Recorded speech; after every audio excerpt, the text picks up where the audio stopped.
Superman, also known as the Man of Steel, also known as the Big Blue Boy Scout, the last son of Krypton, and also known as the worst video game character of all time. Hi, I'm Chris from Laser Time, and I want to go on record as a lifelong Superman fan, or super fan if you prefer. And even though I know people have issues with Mr. Kent on the big screen, I believe there's no bigger insult to Kal-El outside the comic pages than the sins committed on the small screen. No, not his cartoons, those are awesome.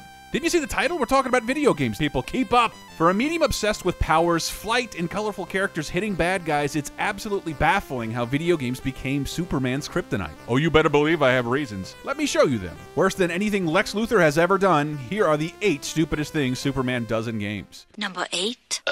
Flying through rings. Let's just get this one out of the way since it's obviously Superman's most notorious interactive insult. Superman 64 is a symphonic rainbow of ugly graphics, Nintendo 64 fog, and terrible ideas. To make matters worse, almost every one of these ideas boils down to Lex Luthor demanding Superman navigate an endless gauntlet of rings. Rings, rings, rings, and ring.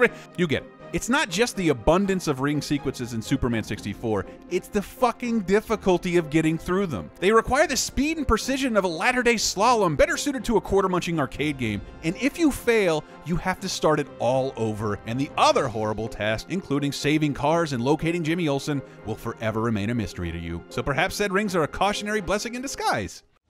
Number 7. Dies.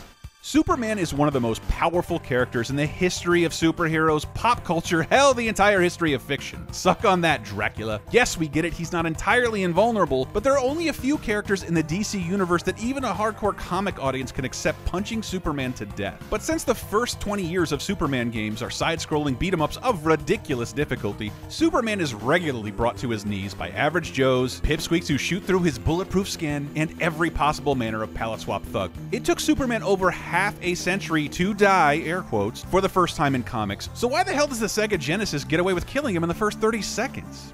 Which brings us to... Number 6. Waste time.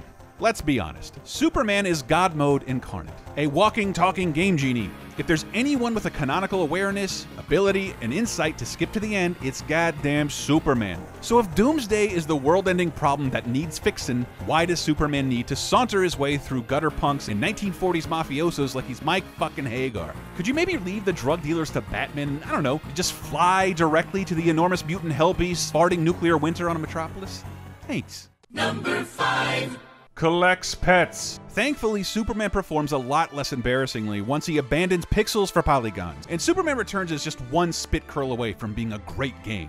Instead of getting punched to death, Metropolis itself is given the health bar, and Superman can zip to objectives, breaking the sound barrier with his glorious gift of flight, as well as all the other abilities he's known for right off the bat. However, what's probably, and sadly, Superman's last solo console game is padded with mundane objectives like hidden collectible kittens. Not kittens in distress, mind you. Just kittens chilling in the street, minding their own business. To any civilian, it would look like Superman is kidnapping the pets of Metropolis, or worse, with no visual representation of your kitty cat accumulation.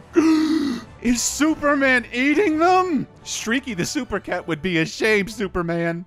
Number 4. Climbing ladders. Getting back to the subject of flight, that's one of Superman's abilities almost every side-scroller would like to pretend didn't exist. Although, that was pretty hard for the player to forget, because Superman is depicted flying on every piece of goddamn box art. Even if Superman takes the air in the game, it's done very selectively, usually in a stage oriented around flight. However, this leads us to one of the stupidest pieces of animation in the history of all sprites: Superman climbing a ladder.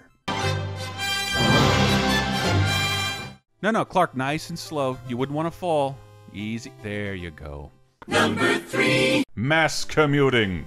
Among the many abominations found in Superman's sole NES game, the lack of flight actually isn't one of them. Flying is present in the game, but a limited resource. You can't fly anywhere. However, what the game does to manufacture areas that Kal-El can't fast travel to makes for one of the dumbest things we've ever seen in a Superman game. Are these mythical realms where Superman's gift of flight hold no sway? Cavernous voids of space where the light of Earth's yellow sun cannot penetrate? Nope, we're not talking Krypton, the Phantom Zone, or even Midgard here. Rather, the outer boroughs of Centennial Park, Lafayette, T-Borough, and North Haverbrook. Not that one. Without the benefit of flight, Superman can only journey to the fish market with a fucking rail pass. Yep, certain areas of Metropolis are only accessible by train.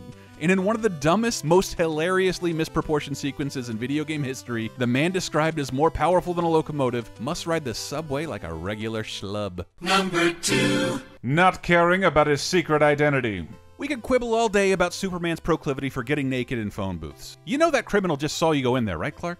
Whatever. This is a trope established years ago, and that's for the comic pages to address. We're talking about games here, specifically Superman on the original Nintendo. There's almost too much stupidity to unpack in this NES title, but this god-awful 8-bit game treats Clark Kent like a health bar. If Superman takes too many hits, he just becomes his secret identity in front of gangs of ninjas and, yes, even WWE Sheamus. That's the reverse of how it's supposed to work, you stupid game! Clark Kent is not the equivalent of Arthur's underwear in Ghosts and Goblins. Number 1. Kissing.